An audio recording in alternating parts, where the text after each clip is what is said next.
Hi guys, it's Tom here with another song study, and the title of my video this week is How to Write an Elevation Style Worship Song. And straight away I've got to put an immediate disclaimer that the title of the video is kind of deliberately clickbaity, and I genuinely don't believe that there is a formula for writing an elevation worship song. Those guys are so talented and gifted and creative. Their music is so diverse, and their songs are, so many of their songs are so inspired and anointed. I don't believe, obviously, that there is a kind of a method, a formula to writing an elevation song. But I've certainly identified a couple of techniques, or more than that, which I think are really interesting. And actually, a couple of techniques which I think they use in their songwriting, which are pretty unique to how elevation writes songs. And the technique I want to focus on is in how a number of Elevation's most popular songs, the bridge is the focal point of the song. The bridge is the most important, most fundamental, highest energy section in the song. And I think that's radically different to most pop songs. I think it's radically different to most worship songs, and I think it certainly has, I personally believe it certainly has contributed to the success of some of their songs, because I think how they approach the structure to their songs makes it really interesting and quite powerful. Because for most pop songs and worship songs, I'm sure you guys probably already know, the chorus is very much the peak, it's the summit, it's the focal point of the song, it's the part of the song you're most likely to remember. It's the part where you get to and you're like, oh, I've arrived. But for Elevation, I think they approach some of their songwriting and some of their songs in a quite different way, in the sense that you don't really feel like you've arrived until you've hit the bridge. And the bridge is the most, as I said, the focal point to their song. And the songs for which I believe that are true would be Do It Again, God of the Promise, Won't Stop Now, The Blessing, I'd say you could argue that for, Resurrecting, and Graves into Gardens. And for all these, the bridge is the focal point of the song. And why do I think that? I think the first is you don't feel, as I said, that you've truly arrived at your final destination until you've got to those songs. For Do It Again, you don't really feel like you're there until you're sort of shouting, I see you move the mountains, that kind of thing. And secondly, it's kind of a bit more obvious, but the title of those songs come from the bridge. So Do It Again comes from the bridge. Won't Stop Now is a line in the bridge. Resurrecting comes from the bridge, and Graves into Gardens is the first line of the bridge of that song. So it's kind of quite obvious that the emphasis of those songs is really on the bridge. And to sort of show you why this is so unique, I just want to get a bit nerdy and go into just show you something.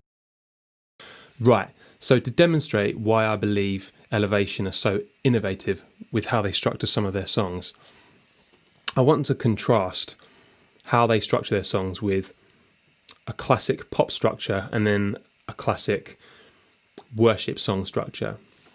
So with your classic pop structure, and I'm not going to say this is not true for every major pop song, but I believe it's probably true for the majority. You'll have your verse one, which is kind of, relatively low energy compared to the rest of the song. So take Billie Jean, for example. She was more like a beauty queen from a movie scene. And then you get to the pre-chorus and you've got a bit of a boost in energy. My mother always told me, be careful what you do. And then finally, you're at the chorus rather, and you've got your peak in energy, and it's the biggest moment in the song, really. Billie Jean is not my lover. Hands up, everyone's loving it. Busting moves on the dance floor. And then when you get to verse 2, you're down to a lower energy level. Dun, dun, dun, dun. For 40 days and for 40 nights. Then you're back to the pre-chorus, and you've got a nice build. And then for the chorus, Billie Jean is not my lover. Nice peak of energy. Now, Billie Jean's probably not the best example, because it doesn't have a bridge, but it does have an instrumental. You've got a bit of a dip in energy level, and then you're right back up to the peak again for the chorus. And as I said, although that's not true for necessarily every pop song under the sun, you'll find it's quite consistent for a lot of them. Worship songwriting, however, tends to be a bit different. And although some songs follow this kind of structure, Praise is Rising, for example, would be a good example of that off the top of my head. Most of them you'll find miss out the pre-chorus, and you'll just have one verse or two verses, then a chorus, and then another two verses, a chorus, then a bridge and a chorus. Why I personally believe that is because, as I think I've said in an earlier video, that for congregational worship songs, it is so important for a song to be memorable after the first or second time of hearing it, and it must be really easy for congregations to pick up and learn and sing. And although the classic pop song structure is great because it is interesting and dynamic, it's introducing generally new melodic information through every section. And it kind of makes it a little bit more difficult to learn, and probably a little bit more difficult for congregations to pick up and sing. So what you'll find often is actually worship songs will tend to just have, as I said, verse, chorus, bridge, chorus, and then end. So How Great Is Our God, for example, would be a really good example of that. The splendor of the King, clothed in majesty, blah, blah, blah, blah, blah, blah, blah. Then you got verse 2, and then you get to your chorus, and it's like, how great, and it's amazing, and everyone's loving it, hands up moment, is our God, sing with me, how great. And then you go back to verse 2, and it's a similar energy level, and then you get to your chorus, how great is our God, sing with me, and then you've got your bridge, which is probably it's either same level or maybe it's a dip. You're the name above all names, worthy of all praise, and then you get to your chorus again. So that's one example. There's probably hundreds and hundreds of others, but I'd say generally this is the sort of song structure that you'll be looking at for a worship song. Now, what Elevation do, which I think is really, really interesting, so take Do It Again, for example, is they'll have basically two verses, starting with walking around these walls. Walking around these walls, I thought by now they fall, but you never felt me yet. It's nice. Waiting for change to come, knowing the battle's won. And you've got a chorus, but the chorus, because it's not super high energy, you don't actually feel like you've reached the kind of your destination. As I've said before, your promise still stands, great is your faithfulness, and you sort of go along, and it feels a lot more like a pre-chorus, to be honest with you, to me. And then you go back down for verse 2. But because you don't feel like you've fully landed, I think it actually builds a sense of tension, and actually your verse 2 feels like it's got a bit more energy to it. And you get to the chorus again, and there you go, it kind of builds up again.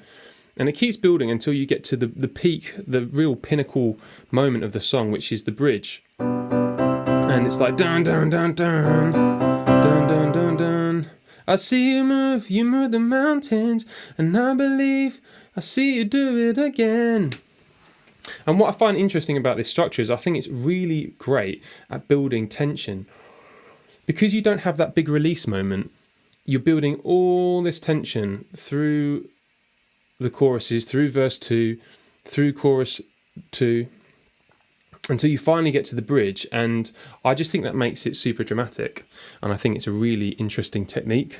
So what I'm going to take from looking at these Elevation songs that use the bridge as their focal point for the song, if I, when I'm writing a song, feel like I've got a really strong section which I want to be the focal point for the song and the highest energy moment, rather than automatically making it the chorus, instead thinking, oh, could I use this as a bridge instead, and actually work the verses and the choruses to build up to that big moment. Secondly, if I want to write a song and I'm just looking for inspiration, looking at the way that Elevation structures some of these songs, which use the bridge as the focal point, could provide me with a nice starting point or a nice framework to build a song. So what you'll find in quite a few of these songs, like Do It Again, is that the verses tend to focus on a more personal perspective, like a human perspective in the song.